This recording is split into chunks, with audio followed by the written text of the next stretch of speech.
का नाम है बीएससी। अब दोस्तों पिछले कुछ टाइम में बीएससी की अगर हम बात करें तो लगातार बीएससी से रिलेटेड एक चर्चा तो हमें देखने को मिली है और वो चर्चा है वीकली एक्सपायरी का।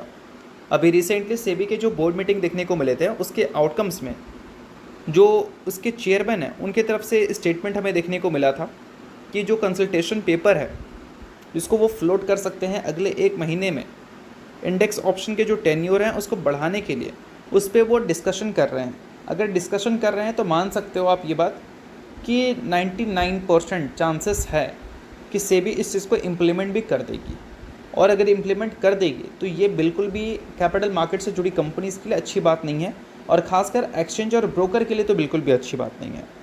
अब देखो दोस्तों, अकॉर्डिंग टू नुवामा और अकॉर्डिंग टू जेफरीज काफ़ी सारे सिनेरियोज़ रखे गए हैं कि ये सिनेरियोज़ होती है तो कितना इम्पैक्ट आएगा, ये सिनेरियोज़ होगी तो कितना इम्पैक्ट आएगा, मार्केट शेयर किस में मेंटेन रहेगा, किस में मार्केट शेयर लूज़ होगा। वो सारी चीज़ें बीएससी से रिलेटेड उन्होंने पब्लिश ऑलरेडी कर रखा है, कई सारे आर्टिकल्स आपको उसके मिल जाएंगे।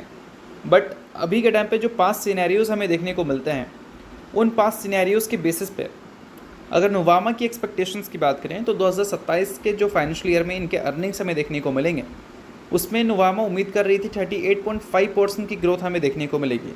बट 5 सिनेरियोज़ को देखते हुए उन्होंने अर्निंग्स पोटेंशियल्स बीएससी का जो है उसको डाउनग्रेड कर दिया है, रिड्यूस कर दिया है, या फिर बोल सकते हैं कट कर दिया है।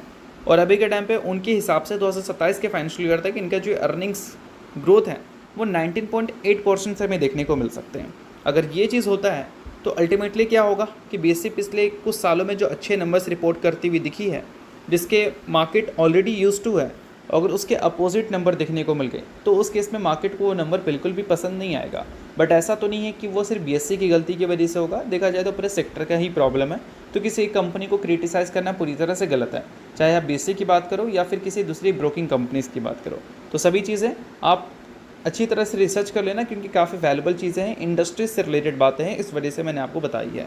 बाकी अगर हम बात करें बीएससी के शेयर होल्डिंग पैटर्न के बारे में तो अभी तक अगर हम देखें तो एफआईएस का इंटरेस्ट इस कंपनी में अच्छा ही हमें देखने को मिला है, और डीआईएस के स्टेक भी लगातार कुछ क्वार्टर्स में इंक्रीज़ हुए हैं। मतलब डीआईएस और एफआईएस के हिसाब से तो कंपनी ठीक है। अब देखते हैं कि Q2 का जो शेयर होल्डिंग पैटर्न अपडेट होगा उसमें एफआईएस और डीआईएस का इंटरेस्ट इतने सारे न्यूज़ के बाद कैसा रहता है, अच्छा रहता है या फिर उसमें आपको चेंजेस देखने को मिलती है। तो इन सारी चीज़ों को आप नोट कर लेना।